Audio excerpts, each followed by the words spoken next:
Hello guys, നമ്മൾ വന്നിരിക്കുന്നത് ഞങ്ങളുടെ മണിക്കുട്ടിയെ കാണാനാണ്. ഞങ്ങൾ മണിക്കുട്ടിയുടെ വീട്ടിലേക്ക് പോവാണ് ഗൈസ്.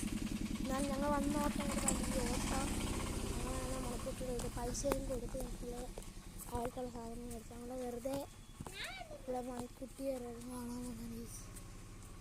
ഇതാണ് എൻ്റെ അനിയൻ എന്നാണ്. എൻ്റെ അനിയനും എൻ്റെ അമ്മയും ഇതാണ് അപ്പച്ചിയുടെ വീട്. ആണ് ഞങ്ങളുടെ മണിക്കുട്ടിയുടെ വീട്. ഞങ്ങളുടെ വീടും മുകളിലായിരുന്നു. ഭയങ്കര വെയിലാണ് ഗൈസ്. ആരും ഇല്ലെന്ന് തോന്നുന്നു ഗൈസ്. എല്ലാവരും മേളിലാന്ന് തോന്നുന്നു. അവിടെ ആരും ഇല്ലല്ലോ. നമ്മളിങ്ങനെ അവിടെ പോത്ത് വിട്ടേ തുടങ്ങുന്നു. നമ്മളെ മണിക്കുട്ടി ഇതുവരെ വന്നിട്ടില്ല. വരികയാണെങ്കിൽ അന്നേരം ഒരു വീഡിയോ ഇടാം. ഈ വീഡിയോയ്ക്ക് മാക്സിമം ടൈം ലൈക്ക് കിട്ടുകയാണെങ്കിൽ നിങ്ങൾക്ക് എന്തെങ്കിലും ഒരു സർപ്രൈസ്